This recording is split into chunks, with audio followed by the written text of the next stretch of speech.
Okay बालक and बालिके, तो आज हम क्लास 9th का क्या करेंगे, क्वेश्चन प्रैक्टिस करेंगे। जेई नीट फाउंडेशन सीरीज में ऑलरेडी इस चैप्टर का जो थियरी वीडियो है वो अपलोड हो चुका है।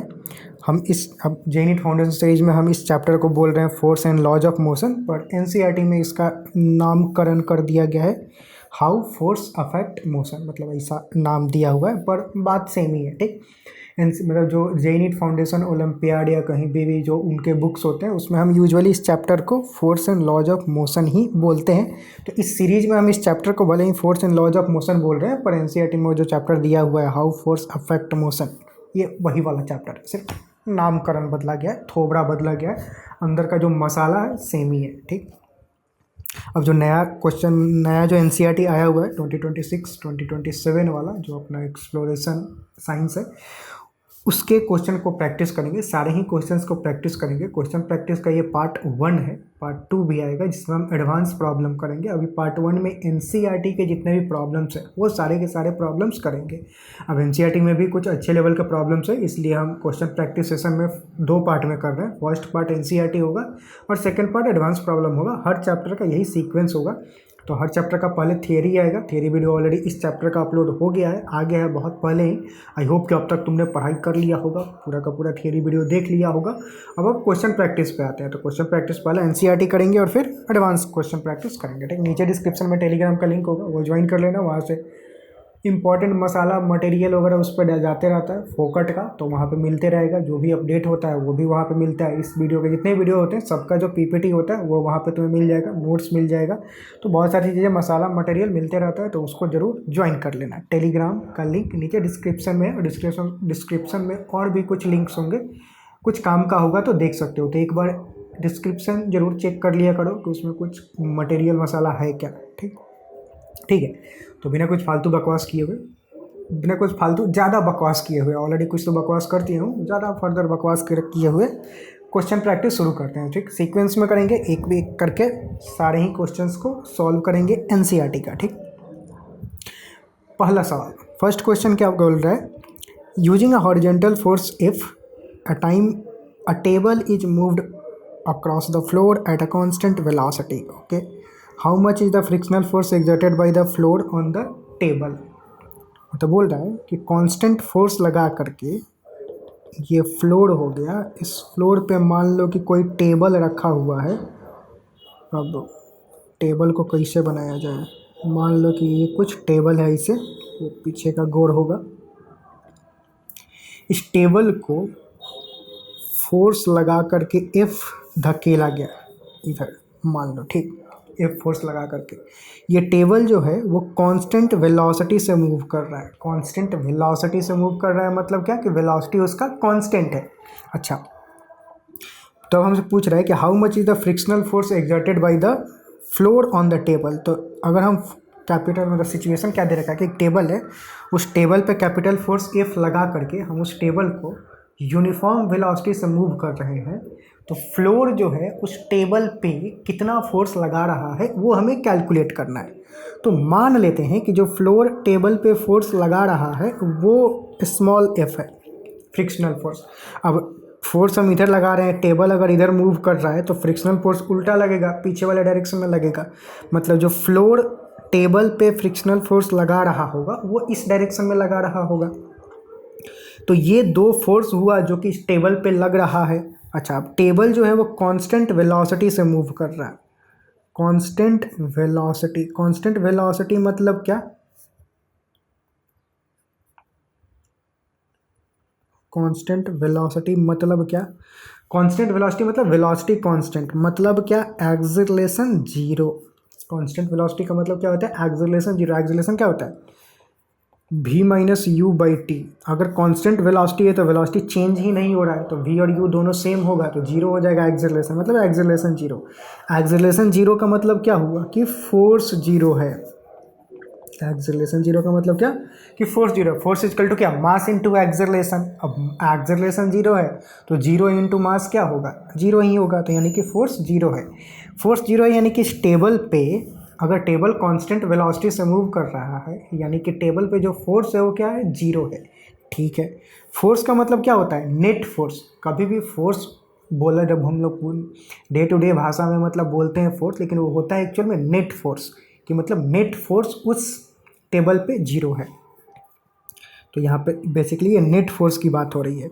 अब अगर हम टेबल पे नेट फोर्स कैलकुलेट करें कि नेट फोर्स मतलब क्या, रिजल्टेंट फोर्स, कि इस टेबल पे रिजल्टेंट फोर्स कितना लग रहा है, तो वो कितना लग रहा होगा, कैपिटल एफ इधर लग रहा है, स्मॉल एफ इधर लग रहा है, तो जो नेट फोर्स होगा capital F minus small F के बराबर होगा। ये जो होगा नेट फोर्स होगा टेबल पे जो कि लग रहा है। और हमें अभी भी पता चला सूत्रों से कि जो नेट फोर्स है वो क्या है, 0 है। ये सब एनालिसिस कर करके तो नेट फोर्स 0 है, यानी कि नेट फोर्स 0 है। तो मतलब अगर अच्छे से लिखना हो तो यहाँ पे लिख दो net force equal to 0 capital F minus small F. तो यहाँ से क्या आया कि जो कैपिटल एफ है, या फिर इसको ऐसे बोलो कि स्मॉल एफ को उधर लेके आए तो प्लस में आ जाएगा, तो small F is equal to capital F. तो हमसे क्या पूछ रहा है कि फ्रिक्शनल फोर्स कितना लग रहा होगा। फ्रिक्शनल फोर्स क्या है, स्मॉल एफ। स्मॉल एफ की वैल्यू क्या है, कैपिटल एफ के बराबर। यानी कि जो फ्रिक्शनल फोर्स टेबल पे लग रहा है वो किसके बराबर लग रहा होगा, अप्लाइड फोर्स के बराबर। जो कैपिटल एफ फोर्स अप्लाई किया जा रहा था उसी के बराबर फ्रिक्शनल फोर्स टेबल पे लग रहा है। ठीक, तो यानी कि फ्रिक्शनल फोर्स किसके बराबर होगा, कैपिटल एफ के बराबर होगा। तो मतलब ये फाइनल आंसर हो जाएगा। ठीक, ठीक है, अगला सवाल देखते हैं। अगला सवाल, for a ball moving on a smooth frictionless surface, मतलब कोई सरफेस है और फ्रिक्शनलेस है। ठीक है, sorry,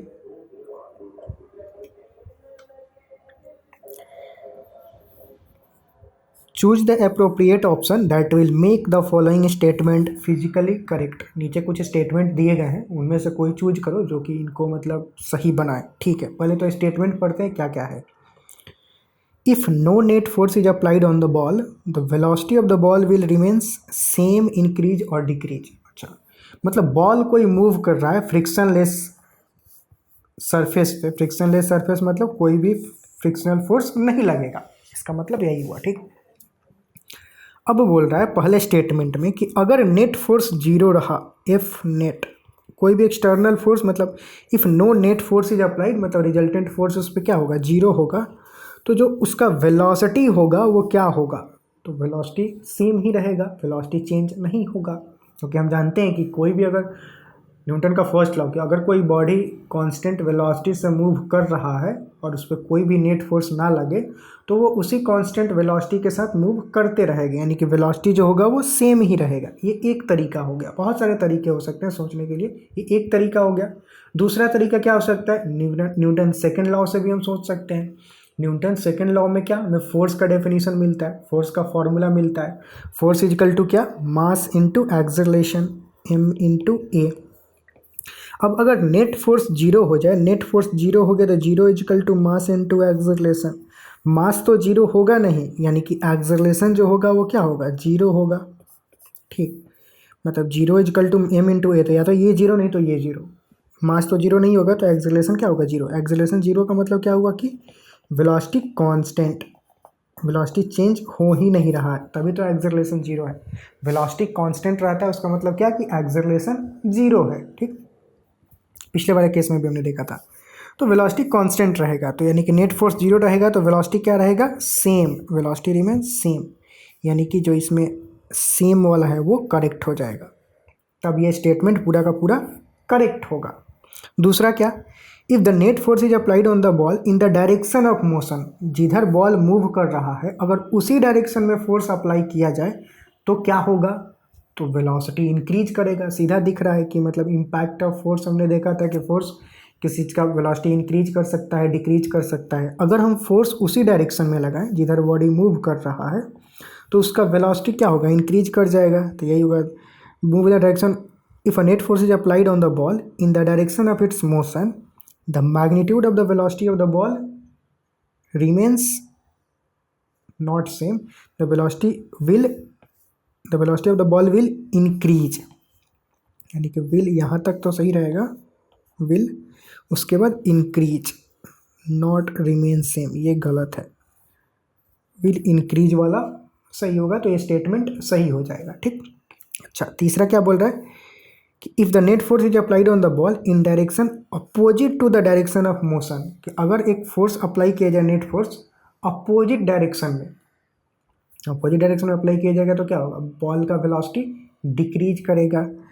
then the magnitude of the velocity of the ball decreases मतलब ये वाला ऑप्शन सही हो जाएगा, मतलब ये वाला इसमें सही रहेगा तो पूरा का पूरा स्टेटमेंट जो होगा वो करेक्ट हो जाएगा।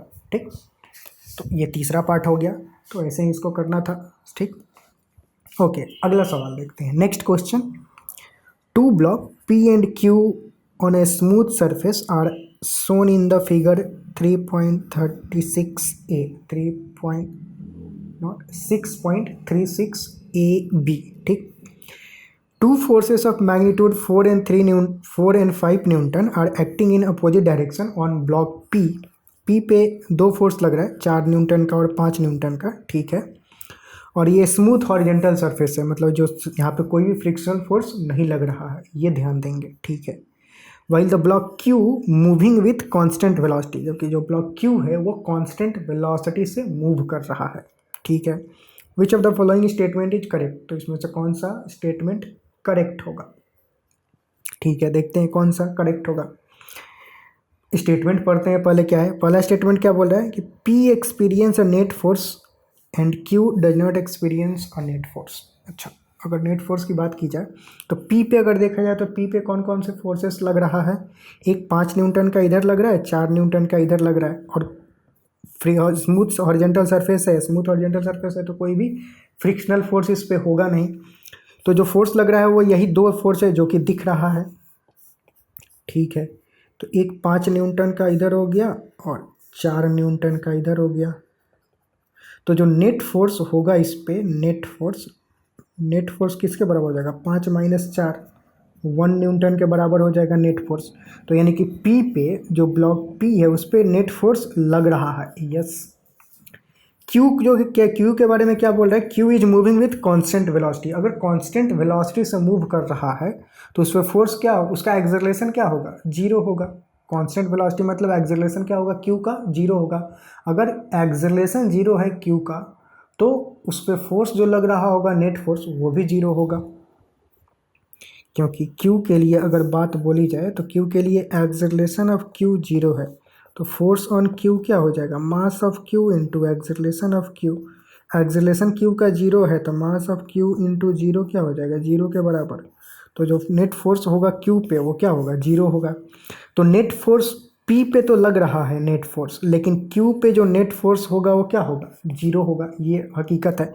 पहला स्टेटमेंट पढ़ा जाए तो पहला स्टेटमेंट यही बोल रहा है कि P एक्सपीरियंस अ नेट फोर्स, सही बात है, P जो होगा उस पर नेट फोर्स लगेगा, and Q does not experience a net force, Q पे कोई भी नेट फोर्स नहीं लगेगा। सही बात है, तो मतलब यही वाला ऑप्शन करेक्ट हो जाएगा। फर्स्ट वाला पर है वही करेक्ट हो जाएगा, तो बाकी ऑब्वियस है कि जो बाकी के स्टेटमेंट होंगे वो इनकरेक्ट होंगे। ठीक, ठीक है, अगला सवाल बोल रहा है, while practising for snake boat race. ठीक है, Vallamkali in Kerala, I don't know where it is. Kerala तो पता है, लेकिन ये जो पूल वूल है उसमें कोई तो स्नेक बोट रेस लगा हुआ है। ठीक है, 100 oarsmen are rowing the boat together, मतलब इसका मतलब क्या हुआ कि मतलब कोई बोट है, मतलब नाव है, उस नाव पे 100 इंसान बैठ के, 100 लोग बैठ के, अब ऐसे ही 100 होंगे, ठीक, इस नाव को खेव रहे हैं एक साथ, मतलब एक ही नाव पे 100 लोग बैठे हुए हैं और इस नाव को मतलब खेवेंगे। Out of this 95 row backward to propel the boat in forward, मतलब क्या हुआ कि 100 लोग बैठे हुए हैं, नाव को साथ में खेवेंगे, जब पानी को पीछे मारेंगे तो नाव आगे जाएगा। लेकिन हो क्या रहा है, इन 100 इंसान में से 95 पीपल तो सही मतलब बैकवर्ड वाटर को प्रोपेल कर रहे हैं, मतलब वाटर को क्या, लाठी लेके वो पानी को पीछे मारेंगे तो बोट क्या होगा, आगे जाएगा।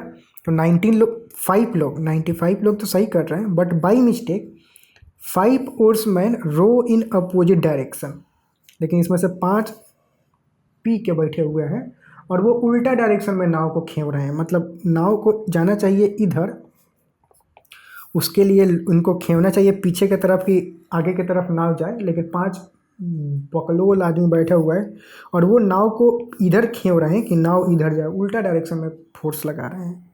ठीक है। If each oarsman apply a horizontal force of 100 newton, what is the net force on the snake boat.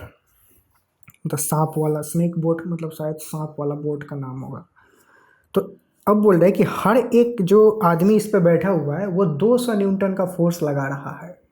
तो इस स्नेक बोट पे टोटल नेट फोर्स कितना लग रहा होगा वो हमें कैलकुलेट करना है। Ignore the drag force, air friction वगैरह ये सब कुछ इग्नोर करना है, ठीक है। अच्छा, तो हम मान लेते हैं कि जो दो तरह का फोर्स इस पे लग रहा है, 95 लोग जो आगे की तरफ फोर्स लगा रहे हैं वो एक फोर्स हो गया, और जो 5 बकलोल बैठे हुए हैं जो पीछे की तरफ फोर्स लगा रहे हैं वो दूसरा फोर्स हो गया। आगे की तरफ फोर्स जो लग रहा है वो कितना लग रहा है, 95 इंटू 200। हर एक इंसान 200 का लगा रहा है। 95 लोग आगे की तरफ लगा रहे हैं तो दिस इंटू दिस, इतना न्यूटन का फोर्स आगे की तरफ लग रहा है।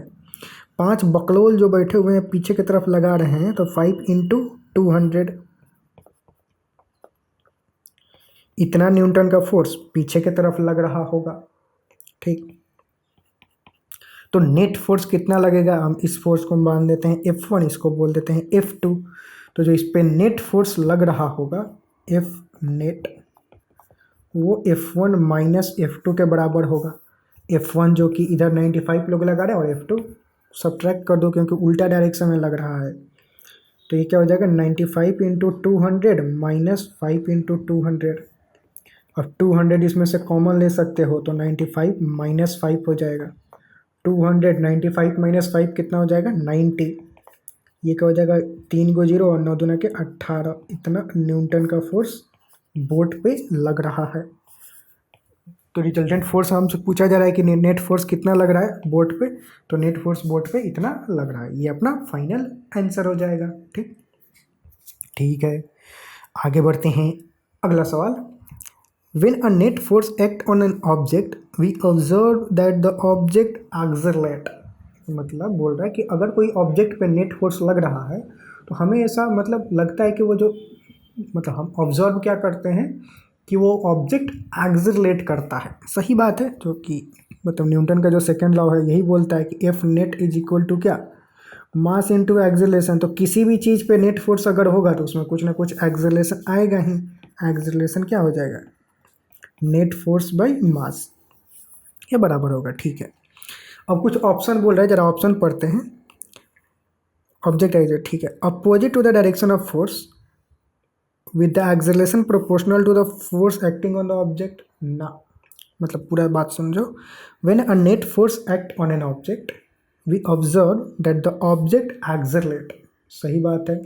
किस डायरेक्शन में, in the direction of applied force. Newton का जो सेकेंड लॉ का स्टेटमेंट था, when we apply a force on an object the force is directly proportional to mass and acceleration produced in the body in the direction of force applied, and the force is directly proportional to rate of change of momentum।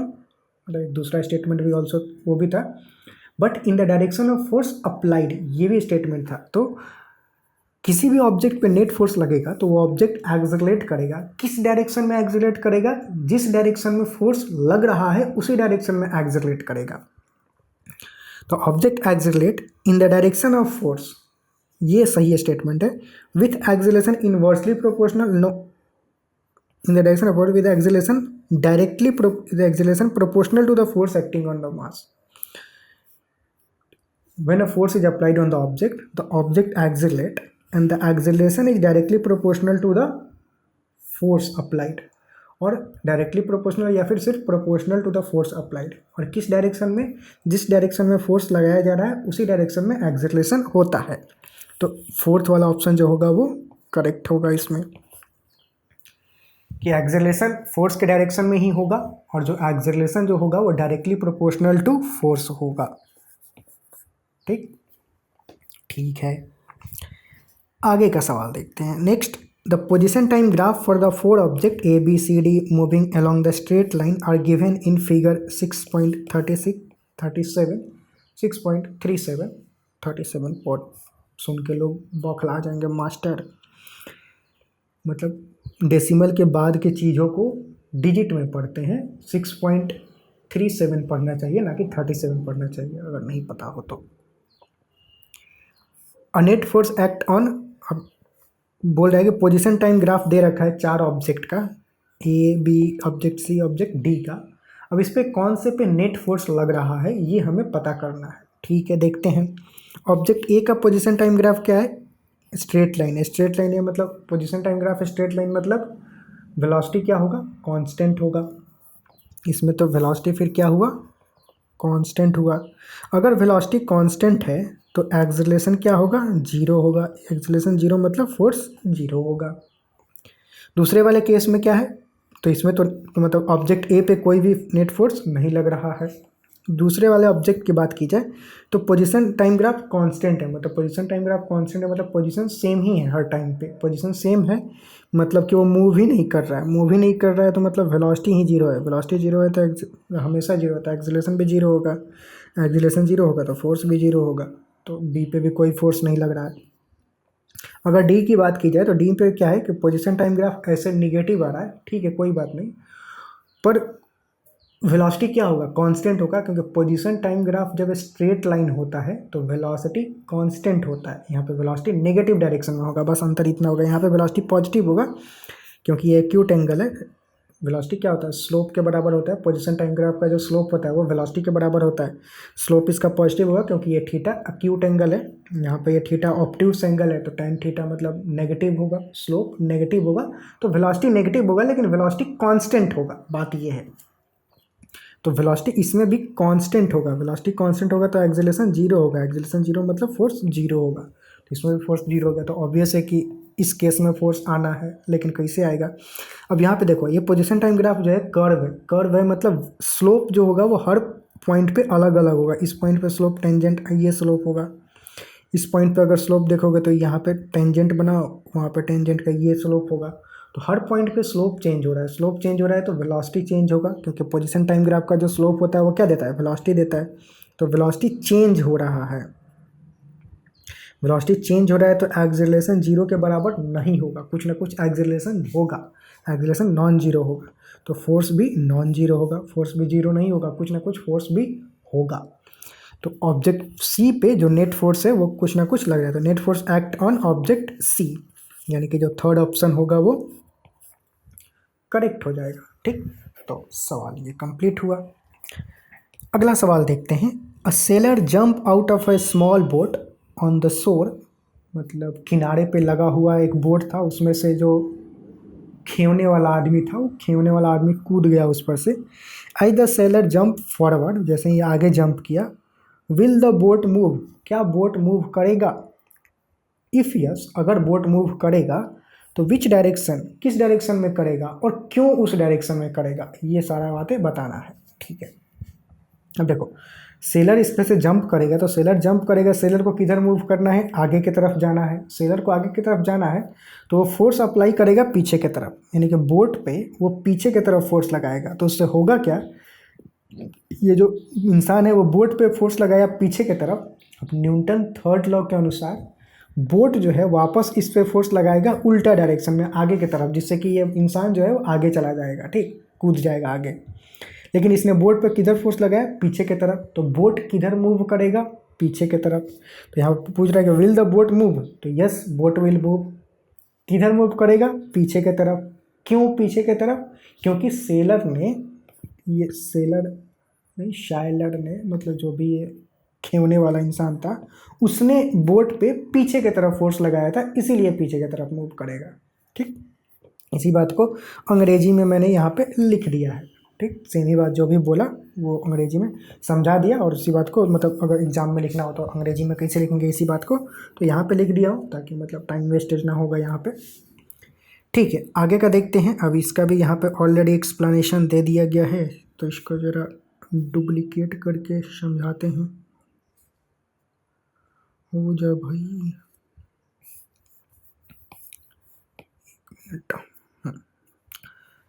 ये question देखते हैं। इसमें क्या बोल रहा है?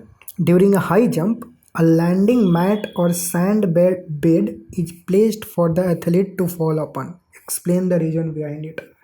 मतलब long jump कभी भी देखे होगे, स्कूल में हुआ होता होगा, तो मतलब कूदने के बाद इधर कूदते उधर बेड तो नहीं रखते हैं, क्योंकि हम लोग गरीब स्कूल में पढ़ते हैं, अमीर स्कूलों में बेड रखते हैं, लेकिन गरीब स्कूलों में क्या सैंड वगैरह रख देते हैं ताकि चोट कम लगे।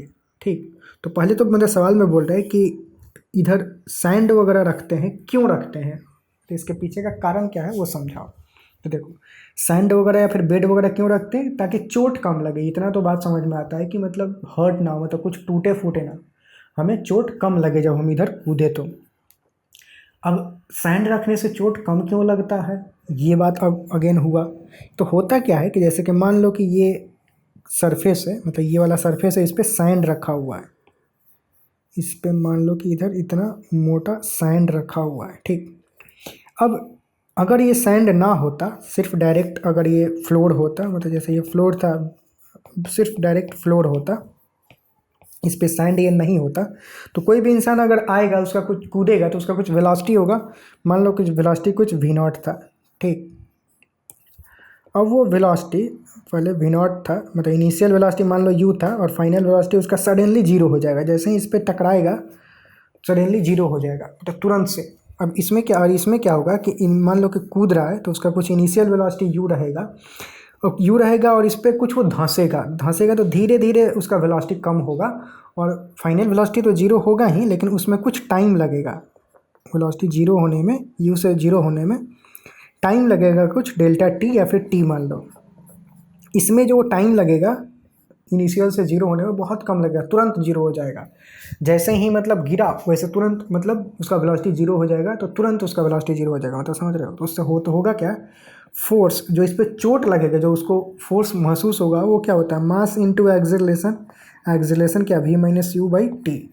ठीक, अब देखो फोर्स जो है वो इन्वर्सली प्रोपोर्शनल टू टाइम है, कि मतलब ये वेलोसिटी चेंज होने में जो टाइम लग रहा है, अगर उस टाइम को बढ़ा दिया जाए तो फोर्स कम हो जाएगा। इस केस में ये जो वेलोसिटी जीरो हो रहा है, सडनली जीरो हो रहा है, बहुत कम समय में जीरो हो रहा है, कम समय में जीरो होने की जो जीरो हो रहा है, यानी कि जो वेलोसिटी चेंज हो रहा है वो बहुत फास्ट चेंज हो रहा है, बहुत कम समय में, यानी कि फोर्स का मैग्नीट्यूड ज़्यादा होगा इस केस में, यानी कि जो चोट लगेगा वो बहुत ज़्यादा चोट लगेगा, बहुत ज़्यादा फोर्स फील होगा। लेकिन इस केस में सैंड या फिर बेड रख दिया जाता है, तो ये जो इनिशियल से वेलोसिटी से जीरो फाइनल वेलोसिटी होने में जो समय लगता है वो ज़्यादा समय लेता है, ज़्यादा समय लगेगा तो फोर्स जो होगा वो कम हो जाता है, तो हमें कम फोर्स कम हो जाता है, तो बेसिकली हमें कम फोर्स महसूस होता है, मतलब कम चोट लगता है, इसलिए सैंड यहाँ पे डाल दिया जाता है या फिर बेड डाल दिया जाता है, ताकि टाइम को बढ़ाया जा सके, जिससे कि चोट कम लगे। ठीक, वही बात यहाँ पे अंग्रेजी में लिखा गया है। ठीक, थोड़ा शुरू करते हैं। ठीक है, next question, a hand cart loaded with vegetable collide with identical but empty hand cart during the collision. क्या हुआ, मतलब क्या हो रहा है कि मतलब मॉल वगैरह में देखे होगे कि मतलब हैंड कार्ट होता है, हाथ से चलाने वाला गाड़ी, यहाँ पे कुछ का कुछ हैंडल रहता है जिसको पकड़ के यहाँ पे चक्का एक या दो लगा रहता है, इस पे सब्जियाँ रख के मतलब मॉल में ख़रीदारी करते हैं बड़े लोग। अब ये जो हैंड कार्ट है, एक आइडेंटिकल हैंड कार्ट, मतलब इसी के जैसा एक और हैंड कार्ट रखा हुआ था, उससे ये टकरा गया, लेकिन वो वाला जो हैंड कार्ट था वो खाली था, उसमें कुछ वेजिटेबल नहीं रखा था। ये सिचुएशन हो रहा है। अब इसके बेसिस पे कुछ ऑप्शन दिया है, देखते हैं।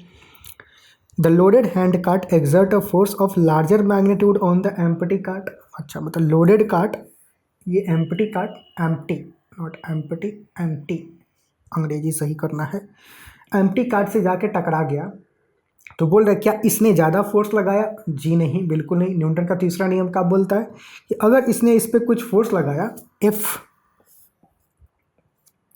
क्या फोर्स लगाया एफ, और इसने इस पे जो फोर्स लगाया एफ, वो दोनों का मैग्नीट्यूड बराबर होगा और डायरेक्शन उल्टा होगा, किसी ने किसी पे ज़्यादा फोर्स नहीं लगाया होगा, भले ही ये भारी क्यों ना है, फोर्स जो लगेगा दोनों पे, मतलब ये टकराएगा तो ये इस पे फोर्स लगाएगा और ये वाला इस पे फोर्स लगाएगा, और दोनों फोर्स का मैग्नीट्यूड बराबर होगा, न्यूटन का तीसरा नियम।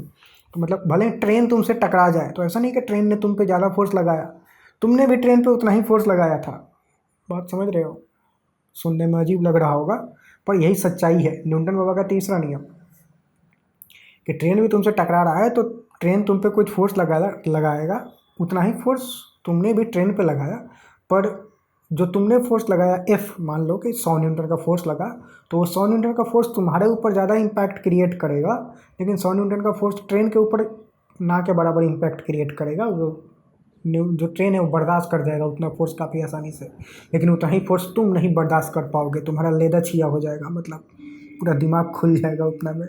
ठीक, तो मतलब यही होता है। तो पूरे के फोर्स बराबर लगता है। ठीक, तो ऑप्शन देखा जाए तो loaded cart and empty cart both exert an equal magnitude of force on each other, दोनों एक दूसरे पे बराबर फोर्स लगाएंगे।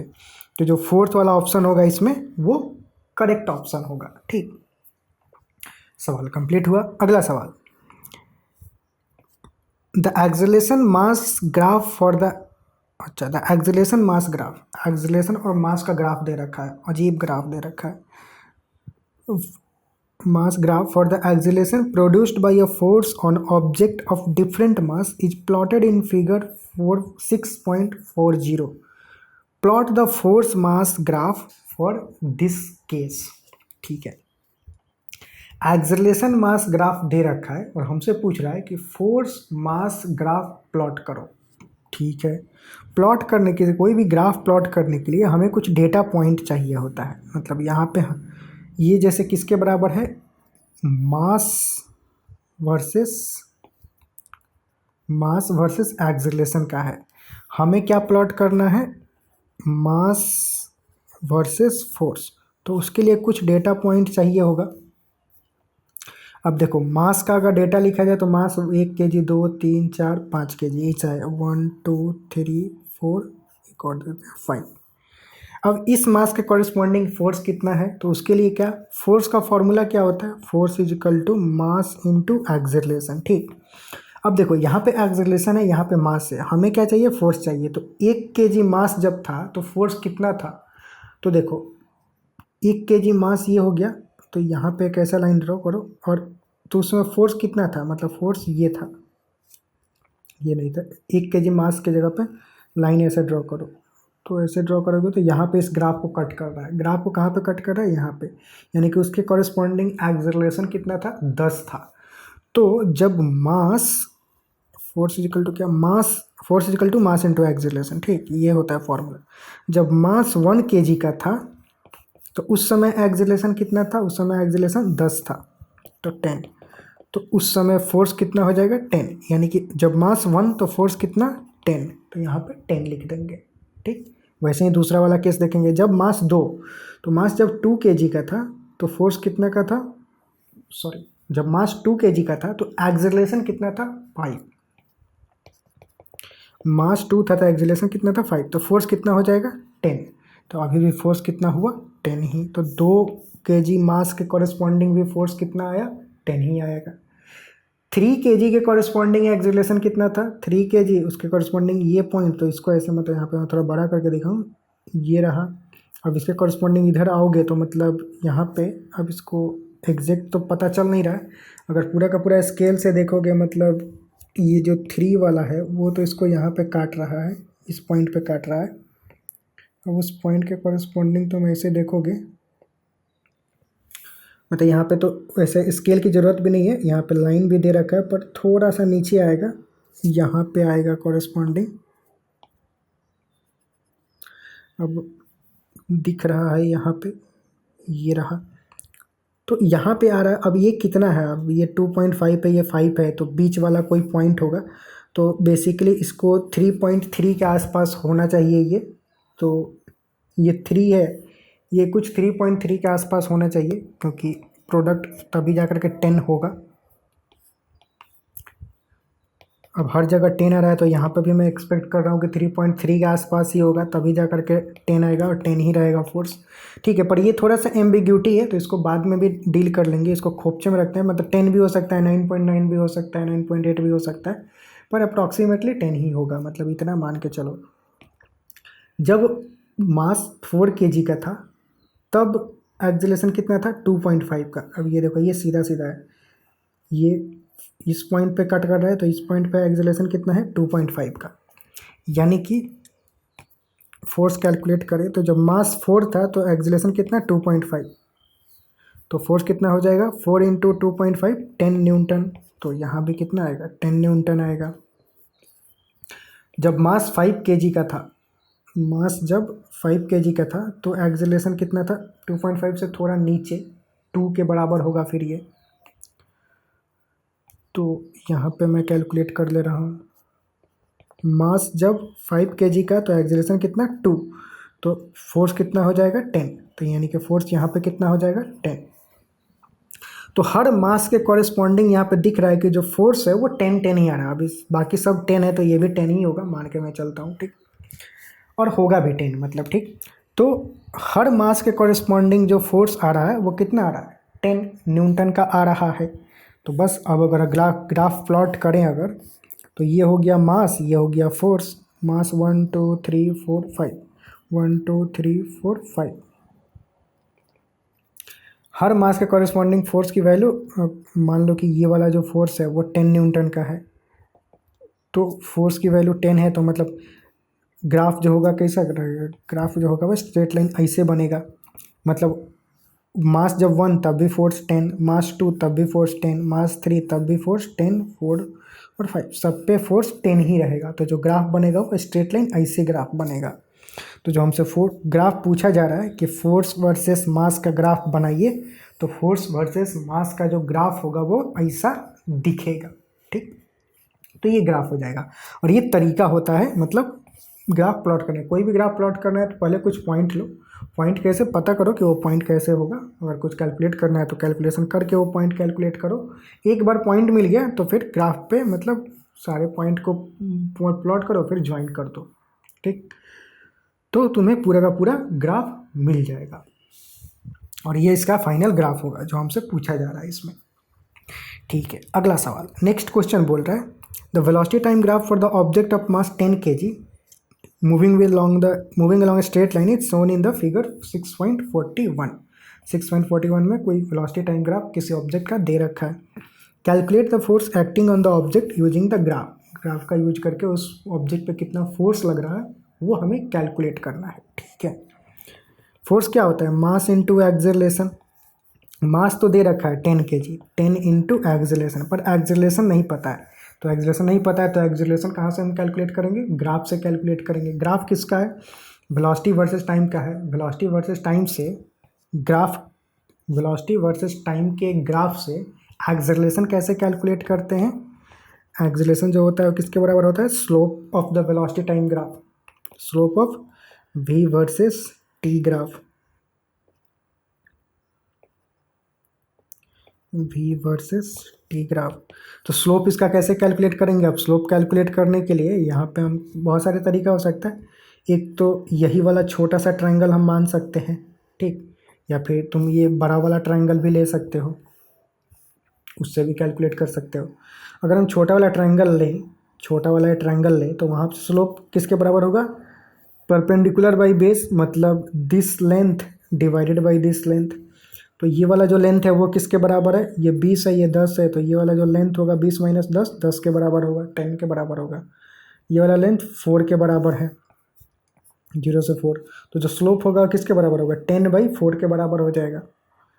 तो जो एक्सेलरेशन होगा जो कि स्लोप के बराबर है, और स्लोप किसके बराबर, 10/4 के बराबर। 10/4 मतलब 5/2 के बराबर। तो ये एक्सेलरेशन हो गया, इसको यहाँ पर डाल देंगे, तो 10 इंटू 5/2, 2 से ये 5 टाइम्स में 5 5 जा 25 न्यूटन, ये अपना फोर्स हो जाएगा। वही हमसे पूछ रहा है कि फोर्स कितना होगा, तो फोर्स 25 न्यूटन का होगा, ये अपना फाइनल आंसर हो जाएगा इसमें, ठीक। ठीक है, नेक्स्ट सवाल, अगला सवाल बोल रहा है A bullet of mass 50 gram is moving with a speed this enter a heavy stationary wooden block and stop after penetrating a distance 50 centimeter, ठीक है। Estimate the stopping force acting on the bullet. Assume that the bullet undergoes constant acceleration within the block। मतलब दे कह रहा है कि एक block है, अच्छा मतलब कोई लकड़ी का सिल्ली है, उस पर उसमें एक बुलेट जा रहा है। उस बुलेट का इनिशियल स्पीड u दे रखा है, u कितना दे रखा है, 100 मीटर पर सेकंड दे रखा है यहाँ पे। उस बुलेट का मास भी दे रखा है, मास कितना 50 ग्राम दे रखा है। पहले तो ग्राम में है तो केजी में कन्वर्ट कर लो, मतलब सेफ साइड। केजी में कन्वर्ट करने के लिए 1000 से डिवाइड कर दो, इतना केजी हो जाएगा। ठीक है, अब बोल रहा है कि ये बुलेट जो है उस ब्लॉक में जैसे ही घुसा 50 सेंटीमीटर का डिस्टेंस कवर किया और उसके बाद रुक गया, मतलब it penetrate a distance of 50 centimetre. इसका मतलब क्या हुआ कि 50 सेंटीमीटर अंदर वो छेद किया तो फाइनली वहाँ पे रुक गया होगा, तभी जा कर के उतना ही तक छेद कर पाया। अगर नहीं रुकता तो और छेद करता, लेकिन इतना ही छेद करके अंदर रुक गया।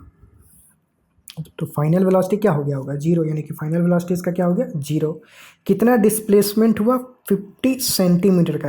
ये जो जितना डिस्टेंस कवर किया वो बेसिकली क्या है, इसका डिस्प्लेसमेंट हम बोल सकते हैं कि बुलेट का इतना डिस्प्लेसमेंट हुआ इस समय के दौरान जिस समय अंदर छेद कर रहा था। तो एस की वैल्यू क्या हुई, 50। इसको अगेन सेंटीमीटर में है तो मीटर में कन्वर्ट कर लो, तो 50/100 1/2 मीटर हो जाएगा। ठीक, हमसे पूछा जा रहा है कि जब ये बुलेट इसके अंदर छेद कर रहा था तो कितना फोर्स लगा, स्टॉपिंग फोर्स। मतलब होगा क्या कि बुलेट अंदर घुसेगा तो ब्लॉक उस पर एक तरह का रेसिस्टिव फोर्स लगाएगा पीछे के तरफ, जिसकी वजह से बुलेट का स्पीड कम होगा। तो वही वाला फोर्स कैलकुलेट करना है। तो फोर्स का फॉर्मूला क्या, force is equal to mass into acceleration. Bullet मतलब फोर्स किस पे कैलकुलेट करना है, बुलेट का। तो मास किसका लेंगे, बुलेट का मास दे रखा है यहाँ पे इतना केजी, लेकिन एक्सेलरेशन क्या होगा वो नहीं दे रखा है। अब एक्सेलरेशन हमें कैलकुलेट करना पड़ेगा बुलेट का। उसके लिए क्या, इनिशियल स्पीड पता है, फाइनल पता है, डिस्प्लेसमेंट पता है, एक्सेलरेशन कैलकुलेट करना है। कौन सा फॉर्मूला यूज कर लें, एक्सेलरेशन का फॉर्मूला क्या होता है, एक तो ये v-u/t, ये अप्लाई कर सकते हो क्या। v पता है यहाँ पे, यस पता है, u पता है, हाँ पता है, लेकिन टाइम नहीं पता है, तो ये वाला फॉर्मूला हम अप्लाई नहीं कर सकते हैं। तो दूसरा कौन सा फॉर्मूला, सेकंड वाला भी नहीं कर सकते, थर्ड वाला कर सकते होंगे। थर्ड वाला क्या होता है, मतलब पहले चैप्टर की बात हो रही है, third equation of motion, v² = u² + 2as। Second वाला क्यों नहीं कर सकते, क्योंकि s = ut + r/t² रहता है, उसमें भी t आ रहा है, t इसमें नहीं दिया है। t हमें नहीं पता है कि कितना टाइम लगा, लेकिन कितना डिस्प्लेसमेंट हुआ वो पता है। तो इस वाली इक्वेशन में देखो, v पता है तुमको, जीरो है, u पता है दे रखा है, इस डिस्प्लेसमेंट पता है, एक्सेलरेशन नहीं पता है, तो वो कैलकुलेट हो जाएगा, वही हमें कैलकुलेट करना है। तो बाकी सब वैल्यू पुट कर देंगे तो एक्सेलरेशन मिल जाएगा। तो सिंपल इस वाले फॉर्मूले में हम वैल्यू पुट कर देते हैं। v की वैल्यू क्या, जीरो, u कितना 100 का स्क्वायर प्लस 2a, s की वैल्यू कितना 1/2, 2 कैंसल, डिस्प्लेसमेंट 1/2 है वो डालें मीटर में। तो a की वैल्यू क्या हो जाएगी, इसको उधर भेजे तो माइनस साइन के साथ जाएगा, तो -100 × 100 मीटर/सेकंड²। एक्सेलरेशन निगेटिव आया है, उसका कुछ पॉइंट नहीं है, उसका बस मतलब इतना है कि वेलोसिटी घट रहा है, इसलिए एक्सेलरेशन निगेटिव आया है, जो कि आना भी चाहिए था। ठीक, क्योंकि वेलोसिटी घट रहा है, मतलब यहाँ पे रिटार्डेशन हो रहा है, तो इसीलिए एक्सेलरेशन नेगेटिव है। अब हमें फोर्स कैलकुलेट करना है, तो हमें मैग्नीट्यूड से सिर्फ मतलब है, तो मास कितना 50/1000, ये बुलेट का मास जो कि यहाँ पे दे रखा है। ठीक, अच्छा थोबड़ा बंद हुआ है, इसको चालू करते हैं। पहले ये देखो मास हो गया, एक्सेलरेशन कितना, एक्सेलरेशन का मैग्नीट्यूड यहाँ पे डाल दें अगर, तो 100 × 100, ये एक्सेलरेशन हो गया। अब इसको काट कूट करें तो 3 0, 1 2 3 0 ख़त्म, तो बचा क्या 50 × 10, यानी कि 50 × 10 मतलब 500 हो जाएगा, इतना न्यूटन। तो जो बुलेट पे फोर्स लगा वो कितना फोर्स लगा, 500 न्यूटन का। यही अपना फाइनल आंसर हो जाएगा। यही हमसे पूछा जा रहा है कि एस्टिमेट द स्टॉपिंग फोर्स कितना लगा, तो स्टॉपिंग फोर्स कितना लगा था, 500 न्यूटन का लगा था। ठीक, तो सवाल ये कंप्लीट हुआ।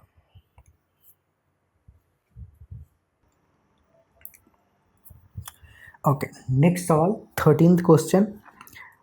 An ace footballer convert a penalty shot by kicking a football with a speed of 108 km/h. The estimated force they impacted was 800 Newton. तो बॉल पे जितना फोर्स लगा वो 800 न्यूटन दे रखा है। The mass of the football was this. Calculate the time of contact between the foot and the leg, between their foot and leg। मतलब एक footballer था, एश फुटबॉलर रोनाल्डो, इसने एक बॉल को गोल मतलब पेनल्टी को गोल में कन्वर्ट किया। उसने बॉल को कितना स्पीड से किक किया, 108, मतलब final speed of the ball जो था वो 108 किलोमीटर पर आवर हो गया। ठीक, इनिशियल स्पीड ऑब्वियसली जीरो होगा क्योंकि स्टार्टिंग में तो बॉल रखा गया, पेनल्टी मारा जाता है मतलब बॉल रख के मारा जाता है उसको, तो इनिशियल वेलोसिटी या फिर initial speed of the ball जो होगा वो कितना होगा, जीरो होगा। फाइनल स्पीड दे रखा है, बॉल का मास दे रखा है कि मास कितना है 0.4 kg, और इस पर जो फोर्स लगा जब इसने इसको हिट किया तो उस पर जो फोर्स लगाया वो फोर्स की वैल्यू दे रखा है कितना, 800 न्यूटन।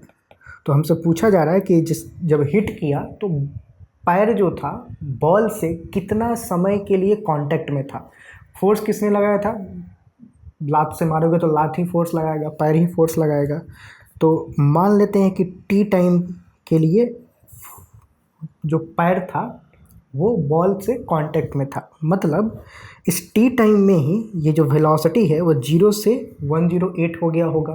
ठीक, मतलब फाइनल और इनिशियल ये रहा, ये वेलोसिटी चेंज होने में कितना टाइम लगा होगा, टी टाइम लगा होगा, जितना देर तक पैर कांटेक्ट में था। अच्छा ठीक है, तो हमें बेसिकली वही टी टाइम कैलकुलेट करना है। ठीक है, पहले तो जो ये final velocity 108 kilometre per hour दे रखा है इसको मीटर पर सेकंड में कन्वर्ट कर लेते हैं।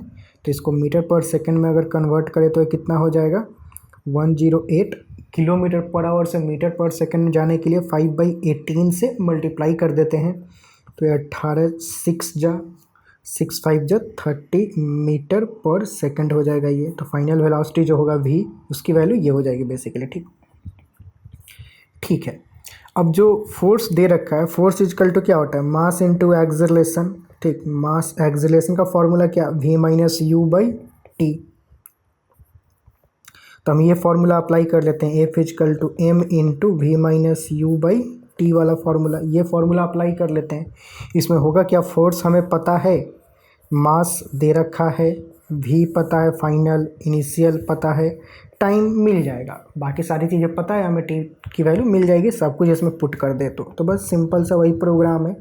तो इसमें सारा वैल्यू पुट करना शुरू करते हैं। f की वैल्यू कितना 800, m की वैल्यू 0.4 को तुम 4/10 भी लिख सकते हो। v माइनस यू, v की वैल्यू कितना 30 माइनस 0/t। ठीक, अब इसको और सॉल्व करें तो कितना हो जाएगा, यहाँ से 4 से ये 200 टाइम्स हो जाएगा, और ये 10 अगर इधर जाए तो 200 इंटू 10 हो जाएगा, this is equal to 30/t हो जाएगा यहाँ पे। ठीक, ये वाला पार्ट। अब और सॉल्व करें, अगर हमें t की वैल्यू चाहिए तो कितना हो जाएगा, 30 ये सब कुछ नीचे लेके चले जाओ, 2 पे 3 0, 2000। ठीक, तो यही हो जाएगा। अभी थोड़ा काट कूट करें तो कितना, 0 से 0 कैंसिल, 2 से कैंसिल करें इसको तो 1.5, और नीचे 100 है, तो जो t की वैल्यू आएगी 1.5 इंटू 10⁻²। ठीक, क्योंकि नीचे जो 100 है वो 10⁻²। अब इसको हम ऐसे लिख सकते हैं, ये भी इसको भी हटा के नीचे 10 दे देते हैं, तो इसको लिख सकते हैं 15/10, और जो 10 आएगा उसको यहाँ पे लिख सकते हैं 10⁻³ सेकेंड। तो जो t की वैल्यू है 15 इंटू 10⁻³ सेकेंड, या फिर मिली सेकेंड लिख सकते हो। 10⁻³ को क्या बोलते हैं, मिली बोलते हैं, तो मिली सेकेंड ऐसा लिख सकते हैं। तो जो फाइनल आंसर टाइम होगा वो या तो ये हो जाएगा, नहीं तो ये, मतलब 15 इंटू 10⁻³ सेकेंड या फिर 15 मिली सेकेंड, दोनों में से कोई भी एक फाइनल आंसर हो जाएगा। तो ये सवाल कंप्लीट हुआ। ठीक, अगले सवाल की तरफ चलते हैं।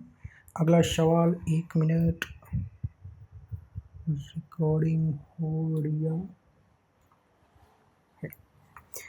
ठीक है, नेक्स्ट क्वेश्चन देखते हैं। An object of mass 2 kg is moving with a constant velocity of 10 metre per second, encounter a rough patch where the force of friction on the object is 7 newton. ठीक है, at the same time an additional constant force of 3 Newton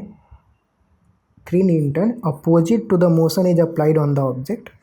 After entering the rough patch, how much distance does the object travel before coming to rest? ठीक है, सवाल पहले समझते हैं। सवाल क्या दे रखा है कि मतलब मान लो कोई ये ऑब्जेक्ट है, इसको मूव कर रहा है ये मूव कर रहा है कुछ कांस्टेंट वेलोसिटी से 10 मीटर पर सेकंड के वेलोसिटी से मूव कर रहा है। ये एंटर करता है एक रफ पैच में, मतलब ऐसी जगह पे एंटर करता है जहाँ पे यहाँ पे फ्रिक्शनल फोर्स लगना शुरू हो जाता है। ठीक, तो मान लो कि ऐसे जगह पर मूव करता है कि जहाँ पे फ्रिक्शनल फोर्स लगना शुरू हो जाता है रफ जगहों पे, और फ्रिक्शनल फोर्स का वैल्यू यहाँ पे दे रखा है 7 न्यूटन का फ्रिक्शनल फोर्स इस पे लगता है। अगर ऑब्जेक्ट मान लो कि इधर मूव कर रहा है कुछ वेलोसिटी से, ऑब्जेक्ट इधर मूव कर रहा है कुछ वेलोसिटी से, तो फ्रिक्शनल फोर्स किधर लगेगा? पीछे की तरफ लगेगा। तो फ्रिक्शनल फोर्स का डायरेक्शन क्या हो जाएगा? फ्रिक्शनल फोर्स का डायरेक्शन पीछे हो जाएगा F, जिसकी वैल्यू दे रखा है 7 न्यूटन। ठीक है, अब बोल रहा है इसके अलावा an additional constant force of 3 newton opposite to the motion of the object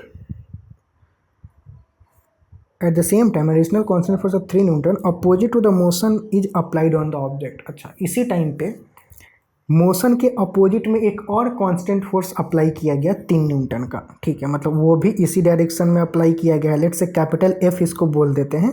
वो 3 न्यूटन का एक्स्ट्रा फोर्स अप्लाई किया गया इसी पे, और दे रखा है कि opposite to the direction of motion, मतलब उल्टा में वो भी अप्लाई किया गया है। ठीक है, अब बोल रहा है कि after entering the rough patch how much distance the object travel before coming to rest.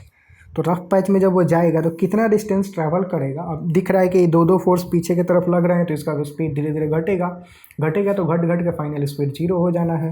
तो फाइनल स्पीड कहीं ना कहीं तो v की वैल्यू 0 होगी। ले मान लो तो इनिशियल स्पीड u बोल देते हैं। ठीक, जो इनिशियल स्पीड यहाँ पे 10 मीटर पर सेकंड दे रखा है उसको u बोल देते हैं, 10 मीटर पर सेकंड, और जो फाइनल वेलोसिटी हो गया फिर फाइनल स्पीड होगा वो कहीं ना कहीं 0 होगा।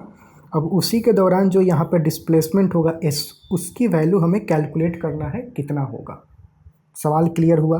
ठीक है, मास दे रखा है, इस बॉडी का जो मास है वो दे रखा है 2 kg।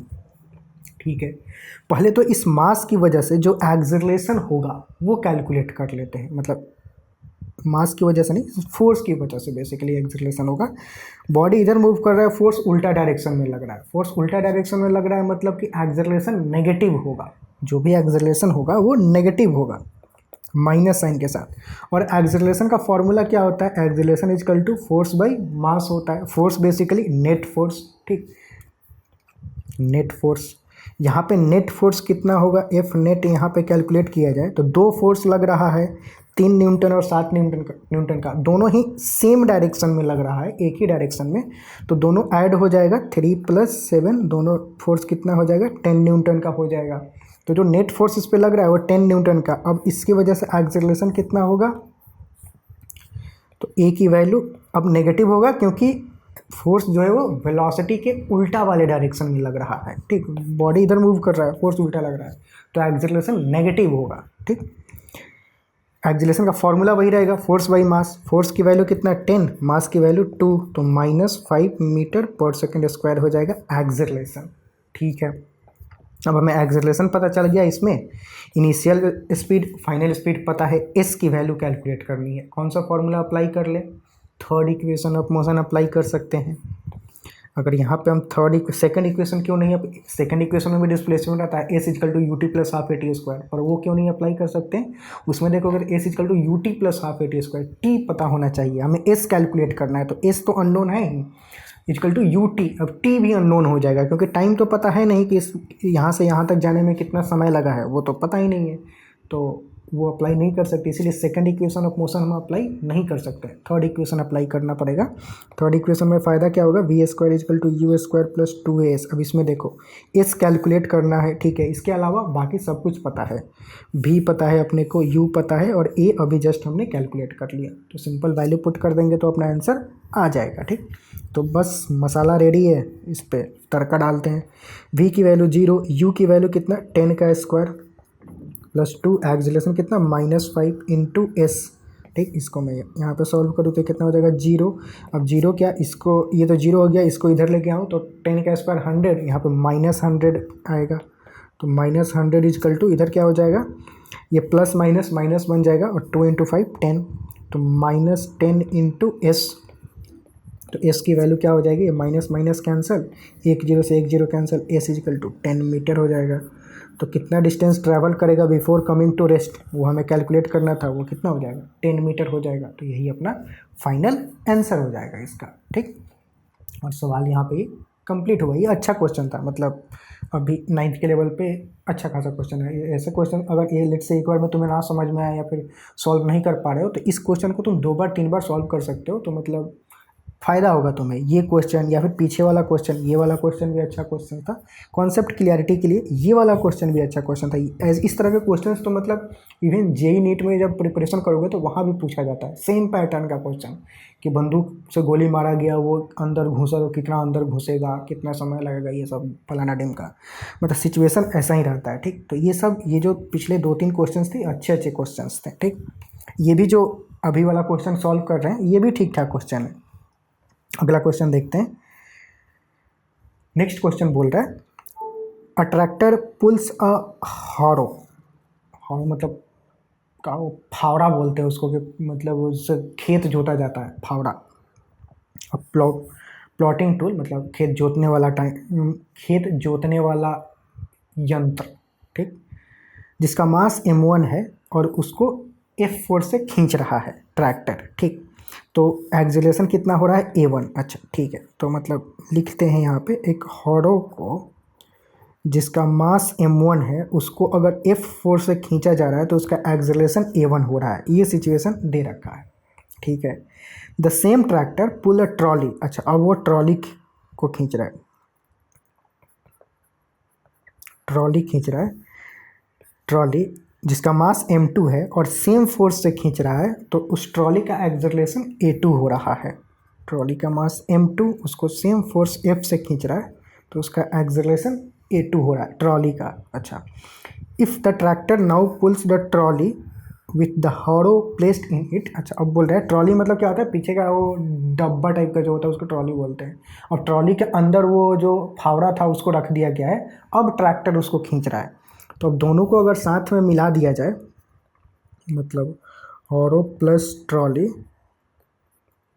तो जो टोटल मास होगा वो कितना हो जाएगा, m1 प्लस m2 दोनों का समेसन के बराबर हो जाएगा, और अभी भी फोर्स F ही लग रहा है। तो अब पूछ रहा है कि अब एक्सेलरेशन कितना होगा। Then obtain the expression of resulting acceleration in terms of a1 and a2। कि अब जो एक्सेलरेशन होगा, मान लो अब जो एक्सेलरेशन उसको मैं a0 बोल देता हूँ, तो a0 इज इक्वल टू क्या होगा वो हमें कैलकुलेट करना है इन terms of a1 and a2। मतलब a0 का जो एक्सप्रेशन होना चाहिए वो a1 a2 के टर्म्स में होना चाहिए। ठीक है, तो सवाल ये रहा, समझ में आया। ठीक, अच्छा अब देखते हैं। अब देखो, जो पहला केस दे रखा है उससे अगर हम इक्वेशन बनाए तो इक्वेशन क्या बना सकते हैं, यहाँ पे हम क्या इक्वेशन लिख सकते हैं, यहाँ पे इक्वेशन हम लिख सकते हैं F is equal to m1 a1, force is equal to mass into acceleration. So mass into acceleration क्या हो जाएगा, फोर्स हो जाएगा, फोर्स हो जाएगा। ये एक इक्वेशन हो गया। ठीक, यहाँ से अगर इक्वेशन लिखे तो यहाँ पे F इज इक्वल टू क्या लिख सकते हैं, m2 a2 मास इंटू एक्सेलरेशन। ठीक, तो ये मतलब दूसरा इक्वेशन हो जाएगा। अगर यहाँ पे इक्वेशन हम लिखें तो फोर्स इज इक्वल टू क्या हो जाएगा, F is equal to mass, mass यहाँ पे क्या है m1 plus m2 into acceleration, acceleration क्या है a0। ठीक, अब हमें क्या कैलकुलेट करना है, a0 की वैल्यू। तो a0 इजकल टू क्या हो जाएगा, F by m1 plus m2, F by m1 plus m2। तो ये तो एक्सेलरेशन का वैल्यू आ गया a0, जिसको जो कि हमें कैलकुलेट करना है। लेकिन क्वेश्चन में दे रखा है कि जो a0 के वैल्यू है तुम a1 और a2 के टर्म्स में कैलकुलेट करो। ठीक है, तो उसके लिए क्या करेंगे, अब देखो यहाँ पे वेरिएबल क्या है, F m1 m2, इसको हटाना पड़ेगा, इसको हटा के a1 a2 लाना पड़ेगा। कैसे ला सकते हैं, अगर हम m1 m2 को रिप्लेस करें, m1 को यहाँ से क्या लिख सकते हैं, यहाँ से अगर हम m1 को लिखना चाहें तो क्या लिख सकते हैं, F बाई a1 लिख सकते हैं। यहाँ से m2 को लिखना चाहें तो क्या लिख सकते हैं, F बाई a2 लिख सकते हैं। तो यहाँ पे हम क्या करते हैं, m1 और m2 को हटा के ये चीज़ लिख देते हैं कि एटलीस्ट a1 a2 तो आ रहा है, a1 a2 आए, फिर F को भी हटाना पड़ेगा। देखते हैं F के साथ कैसे डील करेंगे, लेकिन पहले तो इसको हटा के ये वाला चीज़ लाते हैं ताकि a1 a2 आ जाए। ठीक है, अब इसको लाते हैं यहाँ पे, इसको थोड़ा खोपचे में इधर ले और कार्यक्रम शुरू करते हैं। ऊपर F है, नीचे क्या हो जाएगा, m1 के बदले F बाई a1, और ये क्या हो जाएगा, F बाई a2। ठीक, अब इसको ज़रा सॉल्व करें, अगर हम मान लो यहाँ सॉल्व करता हूँ, a0 is equal to F by नीचे जो है वहाँ से तुम f कॉमन ले सकते हो, तो इस यहाँ से f कॉमन ले लोगे तो 1/a1 प्लस 1/a2 बन जाएगा ये। ठीक, अब इसको जरा, अब यहाँ से देखो f और f ये कैंसिल हो जाएगा, ऊपर नीचे दोनों तरफ कैंसिल हो जाएगा, सिंपल है।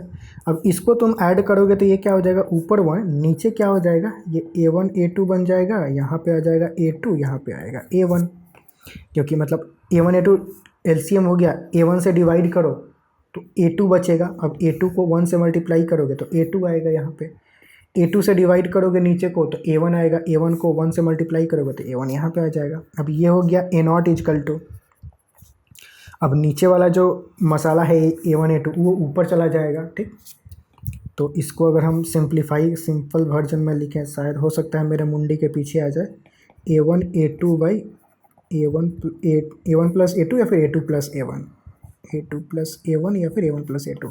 तो ये हो गया अपना a0 का एक्सप्रेशन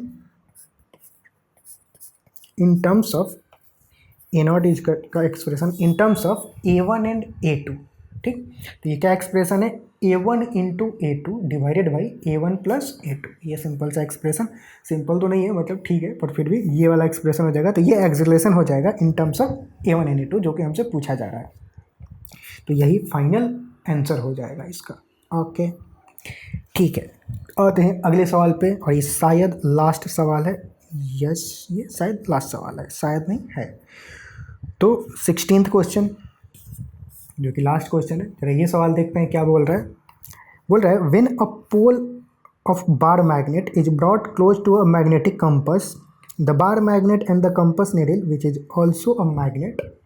मतलब बोल रहा है कि जब एक बार मैग्नेट एक कंपस नीडल के पास लाया जाता है, तो bar magnet and the compass needle, bar magnet और कंपस नीडल दोनों exert a magnetic force on each other. तो दोनों एक दूसरे पे फोर्स लगाते हैं, मैग्नेटिक फोर्स लगाते हैं। ठीक है, सही बात है। As per Newton's third law of motion, तो न्यूटन के थर्ड लॉ के अनुसार both force are equal in magnitude and opposite in direction. तो ये दोनों जो फोर्स है न्यूटन के थर्ड नियम के अनुसार, जो ये बार मैग्नेट पे लग रहा है और या फिर जो कंपस नीडल पे लग रहा है, दोनों बराबर होगा, दोनों का मैग्नीट्यूड क्या हो, बराबर होगा। ठीक है, however the compass needle move whereas the bar magnet does not move. तो कंपस नीडल तो मूव करता है लेकिन बार मैग्नेट मूव नहीं करता है, काहे, जबकि फोर्स दोनों पे बराबर ही लग रहा है। जब इसको पास में लाओगे तो दोनों एक दूसरे पे बराबर फोर्स लगाएगा, तो बराबर फोर्स लगाएगा तो ये तो मूव करता है, ये नाचने लगता है कंपस नीडल, लेकिन ये बार मैग्नेट नहीं मूव करता। ऐसा काहे, जबकि न्यूटन के तीसरे नियम के अनुसार ये दोनों फोर्स बराबर होता है।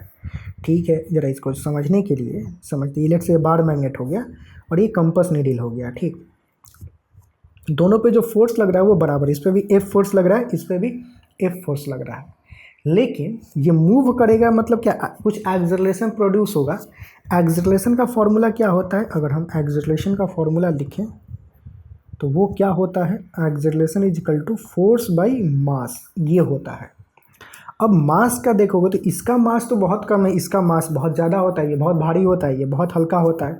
तो मान लेते हैं इसका मास m1 है, इसका मास m2 है, तो इसमें जो एक्सेलरेशन होगा a1 वो क्या होगा, f बाई m1 के बराबर होगा, और नीडल में जो एक्सेलरेशन होगा वो f बाई m2 के बराबर होगा। अब चूंकि m2 बहुत कम है, इसका मास बहुत कम है, तो इसमें एक्सेलरेशन ज़्यादा होता है। एक्सेलरेशन ज़्यादा होता है मतलब उसका इम्पैक्ट ज़्यादा होता है, फोर्स का ज़्यादा होता है, तो ये मूव कर जाता है। लेकिन इसका चूंकि मास बहुत ज़्यादा होता है तो एक्सेलरेशन कम होगा, कम मतलब नेग्लिजिबल होता है, ना के बराबर होता है। हालांकि उसमें भी एक्सेलरेशन होता है लेकिन वो विजिबल नहीं होता, इतना एक्सेलरेशन नहीं होता है कि हमें फील हो। तो इसमें बहुत ना के बराबर इम्पैक्ट होता है, क्योंकि इसका मास ज़्यादा होता है, इसका मास कम होता है जिस पर इम्पैक्ट ज़्यादा होता है, भले ही फोर्स दोनों पे बराबर लग रहा हो। ये सेम केस है कि ट्रेन तुमको धक्का मारे, तो देखो तुम ट्रेन ने तुम्हारे ऊपर कुछ फोर्स लगाया, तो तुमने भी ट्रेन के ऊपर उतना ही फोर्स लगाया, लेकिन इम्पैक्ट किसको कितना होगा। 100 न्यूटन का फोर्स तुम्हारा चीथड़ा उड़ा देगा, क्योंकि तुम्हारा मास कम है, तो वो इम्पैक्ट बहुत ज़्यादा होगा तुम्हारे ऊपर उसका, उसी फोर्स का। उसका ट्रेन का मास बहुत ज़्यादा है तो सेम फोर्स का इम्पैक्ट बहुत कम होगा। फोर्स बराबर है लेकिन मास ज़्यादा है तो इम्पैक्ट कम होगा, इसका मास कम है तो इम्पैक्ट ज़्यादा होगा। वही बात है, इम्पैक्ट यहाँ पे जो एक्सेलरेशन है उसको इम्पैक्ट बोल सकते हो, कि मतलब एक्सेलरेशन जो आउटकम आया है फोर्स का, वो मास कम है तो आउटकम ज़्यादा होगा, मतलब एक्सेलरेशन ज़्यादा होगा, इम्पैक्ट ज़्यादा होगा। थोड़ा खोल देगा, मतलब तुम्हारे ऊपर लगे ट्रेन का फोर्स तो। लेकिन मास इसका ज़्यादा है तो इम्पैक्ट कम होगा, वही बात है। इसी बात को अंग्रेजी में यहाँ पे लिख दिया गया है कि मतलब एग्ज़ाम वगैरह में आए तो कैसे लिखना है तुमको, ठीक है। इसी के साथ सारे क्वेश्चन इस चैप्टर के समाप्त हुए। सारे चैप्टर क्वेश्चन के नहीं समाप्त हुए, सारे क्वेश्चन चैप्टर के समाप्त हुए। यहाँ पे QR कोड दिया गया है, टेलीग्राम का लिंक, यहाँ पर फोटो लेके मतलब स्कैन करोगे तो ज्वाइन कर सकते हो। यहाँ पे टेलीग्राम पे ये लिख दोगे तो उससे भी चैनल मिल जाएगा, उसको मतलब ज्वाइन कर लेना। जो PDF है वो साथ में तुम्हें मिल जाएगा, और भी बहुत सारे अनाउंसमेंट और बहुत सारे इंपॉर्टेंट नोट्स वहाँ पे पड़े होंगे, उसको डाउनलोड कर लेना। बहुत काम की चीज़ है। और पता होगा तुम्हें कि अगर JEE नीट फाउंडेशन के लिए तुम इंटरेस्टेड हो, हालांकि ये वीडियो तो पर्टिकुलरली NCERT का है, लेकिन अगर तुम JEE नीट फाउंडेशन में इंटरेस्टेड हो, किसी ओलंपियाड का एग्जाम दे रहे हो या इक्विवेलेंट किसी स्कॉलरशिप या इंजीनियरिंग मेडिकल का एग्जाम देने वाले हो, तो क्लास 9th और 10th में, 9th के लिए ये, 10th के लिए ये बुक का सीरीज आता है जो कि काफ़ी अच्छा होता है। बुक का टू द पॉइंट नोट्स होता है, QR कोड होता है, हर क्वेश्चन का सोल्यूशन होता है। ऑलरेडी बहुत जो सारे वीडियोज़ में लगभग बता चुका हूँ, तो शॉर्ट में बस QR कोड होता है। जितने भी क्वेश्चन हैं सबका QR कोड डाला हुआ है, मतलब उसको स्कैन करके डायरेक्ट तुम सॉल्यूशन देख सकते हो। इस तरह का फैसिलिटी अभी तक के मार्केट में जितने भी बुक हैं किसी में भी अवेलेबल नहीं है। और ये काफ़ी हाई क्वालिटी वीडियो है, मैं खुद समझा रहा हूँ उसमें तुम्हें।